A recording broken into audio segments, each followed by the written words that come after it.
Rumah sakit terbengkalai. Di pinggiran Tayu, Pati, berdiri sebuah rumah sakit lama yang kini jarang disebut orang. Bangunannya masih utuh, namun suasananya berbeda.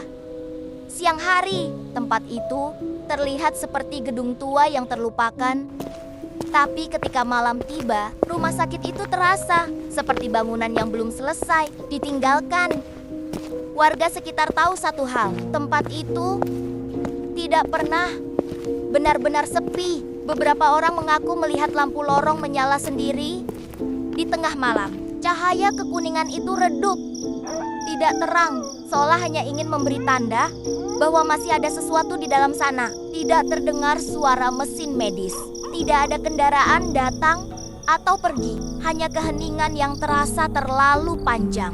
Penjaga malam yang pernah bertugas di sekitar lokasi sering mendengar suara langkah kaki dari dalam gedung. Langkahnya pelan dan teratur, seperti seseorang yang sedang berpatroli. Suara itu menyusuri lorong, lalu berhenti di satu titik. Saat diperiksa, lorong kembali kosong. Tidak ada orang, tidak ada tanda kehidupan. Lorong panjang rumah sakit menjadi pusat banyak cerita. Lorong ini menghubungkan ruang IGD, ruang tunggu,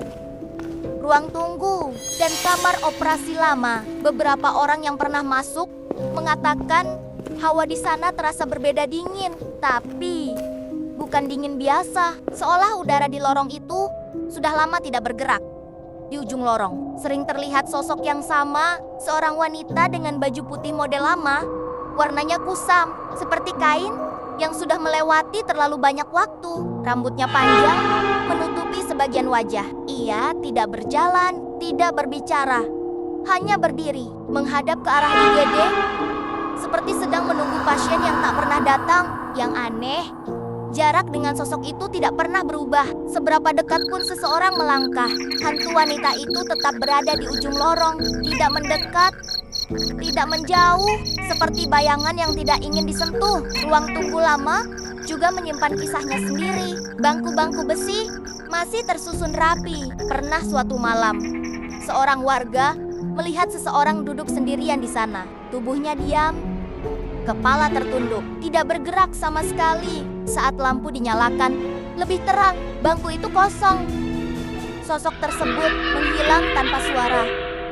Namun, ruangan yang paling jarang didekati adalah kamar operasi lama.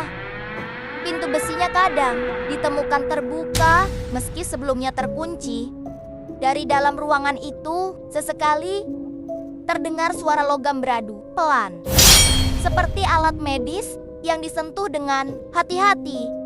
Tidak lama, tidak jelas, cukup untuk membuat siapapun berhenti melangkah. Orang-orang tua di Tayu percaya rumah sakit itu menyimpan sisa-sisa emosi manusia, rasa sakit yang tak sempat reda, harapan yang terputus, tugas yang tidak pernah selesai. Semua itu tertinggal, melekat pada bangunan, dan hingga kini rumah sakit itu masih berdiri. Tidak hidup, tidak mati, hanya diam, menunggu sesuatu yang mungkin tidak akan pernah kembali. Siapa yang sebenarnya belum pergi dari sana, bangunannya atau kenangan manusia di dalamnya?